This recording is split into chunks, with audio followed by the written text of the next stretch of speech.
Hi, this is Dr. Jonathan D. Hall coming to you from Boston with a talk today on gynecomastia. I'm going to talk about what to know and how we treat it.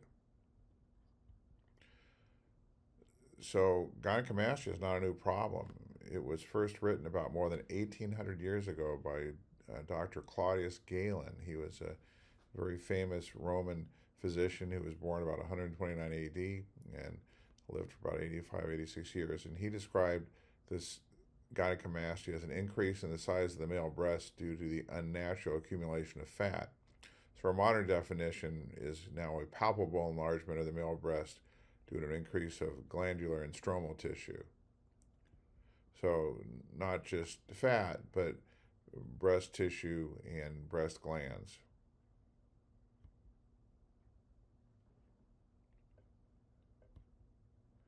So why does this happen? Well, the most common cause of gynecomastia, the most common cause that we see, it presents at the time of puberty in adolescence, and we call it idiopathic. And so idiopathic is really just a fancy medical term for we really don't know why. The cause is unknown, but it's a common presentation. So adolescent gynecomastia presented at puberty is idiopathic, and there are hormonal changes that are common at the time of puberty that can cause changes in the breast and lead to transient enlargement. So the good news is the word transient, because in the majority of affected boys, this enlargement will resolve on its own after 12 to 18 months. So there are other causes of gynecomastia: performance-enhancing drugs, marijuana, obesity, some prescription medications, some health disorders such as testicular pituitary tumors, some rare genetic disorders such as Klinefelter's, and these things are not as common. Probably the top three that we see in our practice are idiopathic, presenting at puberty, some associated with marijuana use, and bodybuilders. There's also an increase in gynecomastia as patients age, which may be due to obesity. So back to gynecomastia in adolescents, it's a common problem, and they described a peak incidence of 64.5% of young boys who are 14 to 14 and a half, decreasing to 7.7% of 17-year-old boys. So that's a high number. 64.5% of young boys that are 14 to 14 and a half can have some gynecomastia. But thankfully, it decreases so that by the time they're 17, only nearly 8% have this. So how do we know this? Well, there was a very important study that was done in the Journal of the American Medical Association, JAMA, in 1961 by Dr. Neidig and his colleagues.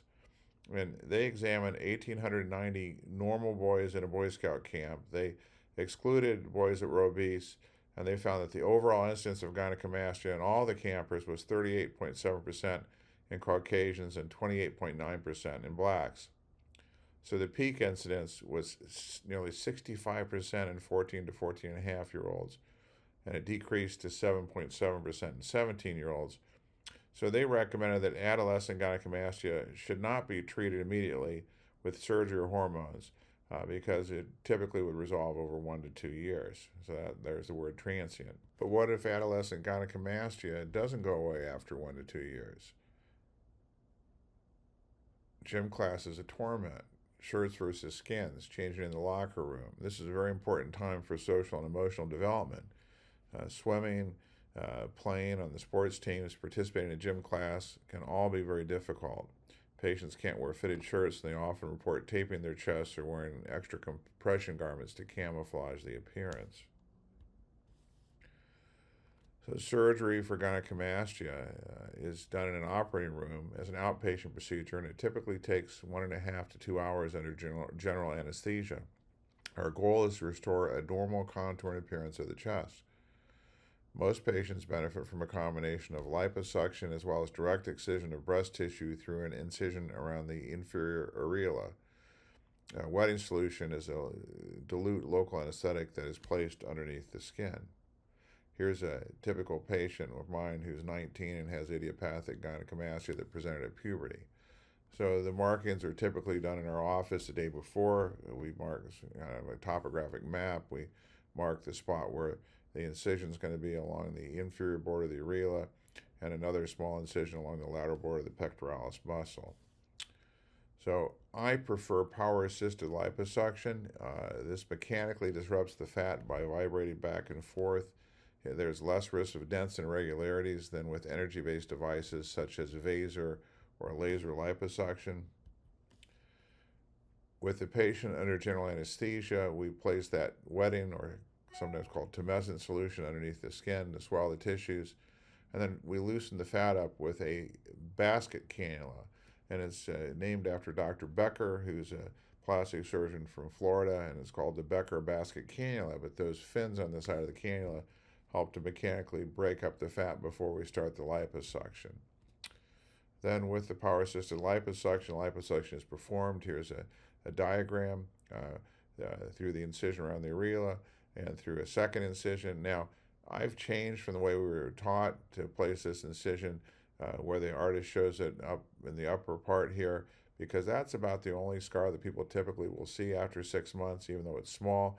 I've learned to place it around the lateral border of the pec and the armpit area where it doesn't show. So after we get done with the liposuction, there's typically some breast tissue that I'll excise through an incision around the lower areola. So even in a breast that seems mainly fatty before surgery, there's usually still some breast tissue to excise. And it's really difficult to tell until the liposuction has been done.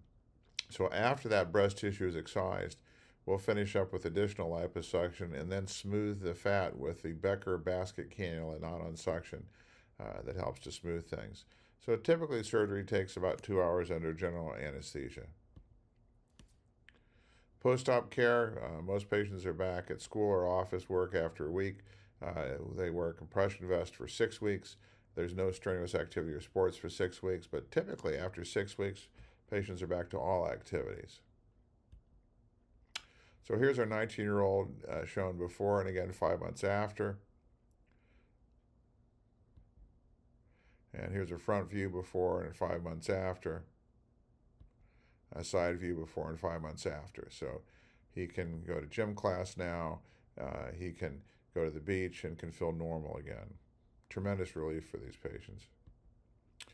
So gynecomastia was reported as 38.7% of Caucasians and 28.9% of blacks, so less often in the black population, but we still see it.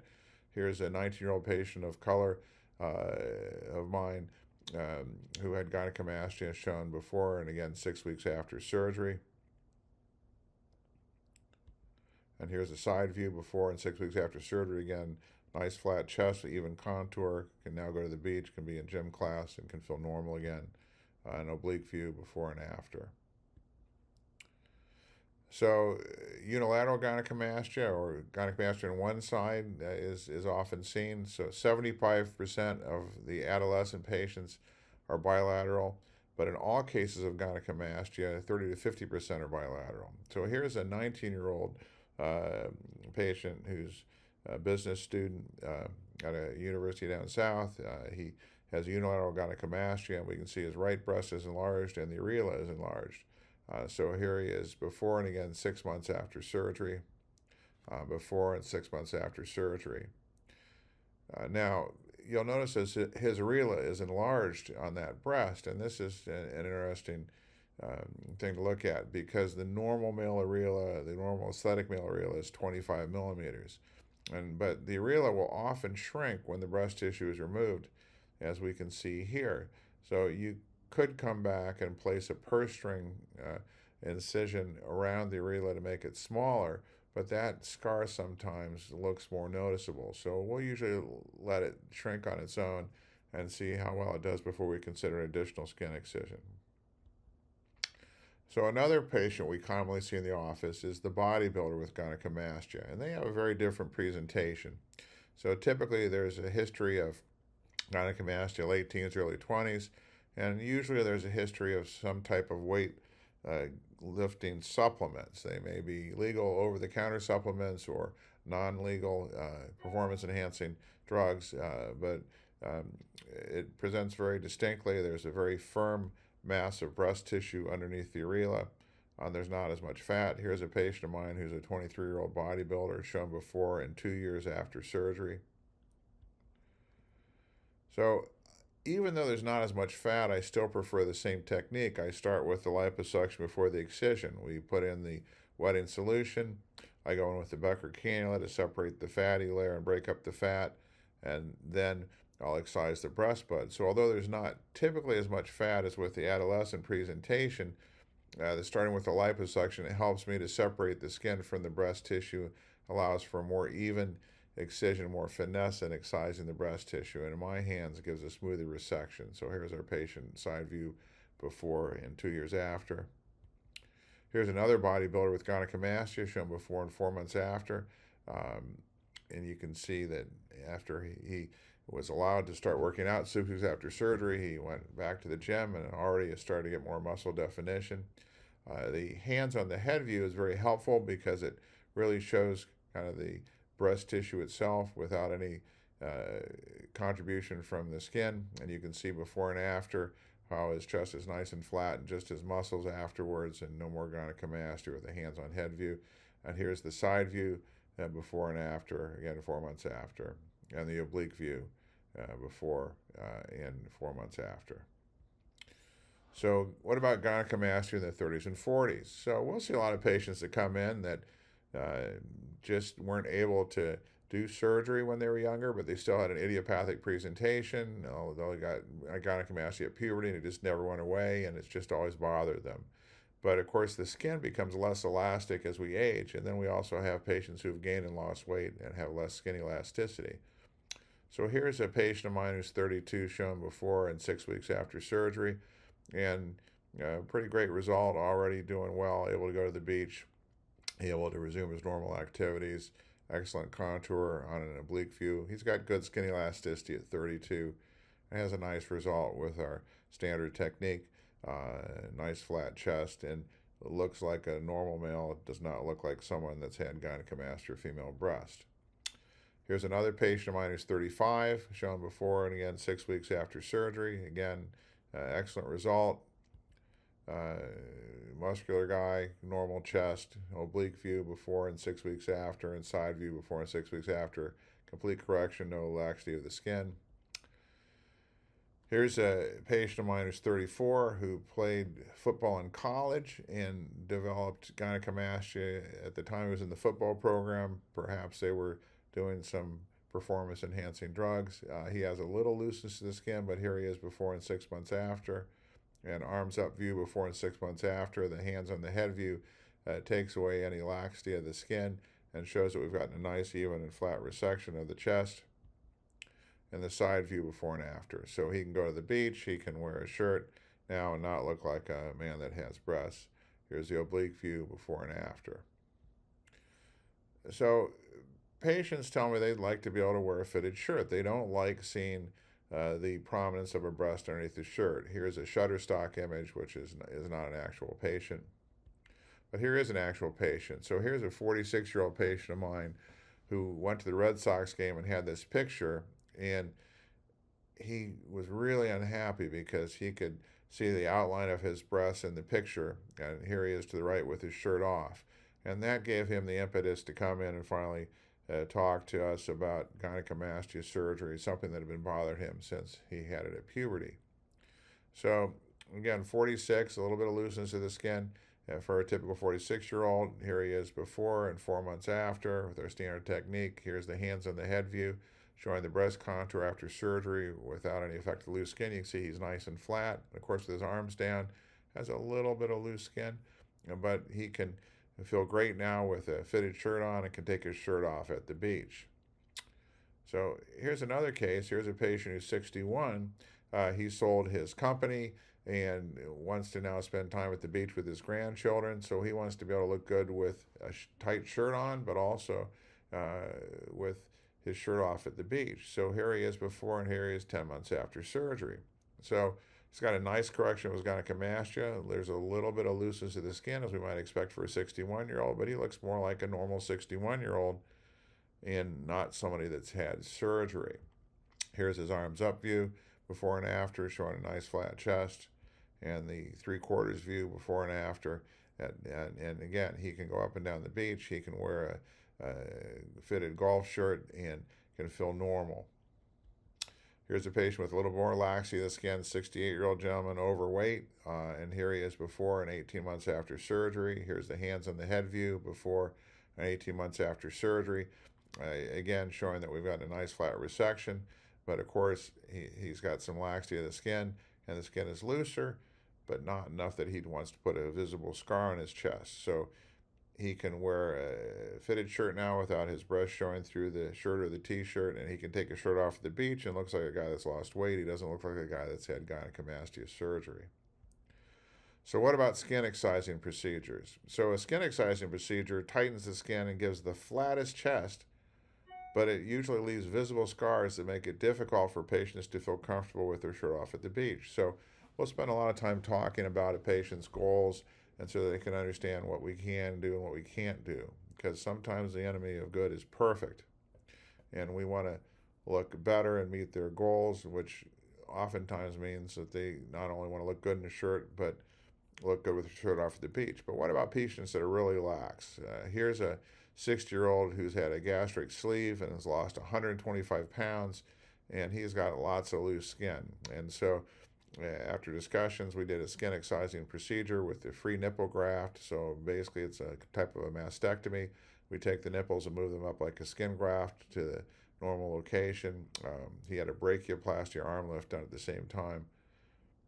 And so here he is before and 15 months after. Now, he has about the best appearance of a skin excising procedure that I've had in my practice, and mostly from what I've seen, but I think partly it's because he has a hairy chest and partly because he still has some laxity of the skin. And he'll go to Aruba and feel comfortable taking his shirt off at the beach. So here he is, the 3/4 view before and 15 months after, and the side view before and 15 months after. But the hair helps. Let's talk about hair for a minute. So if you have chest hair, don't shave it off before the surgery. There have been good studies done showing that if you shave the hair off 24 hours or more before the surgery, it actually increases the risk of infection. Back in the general surgery days, we used to bring hernia patients into the hospital the day before and shave their hair.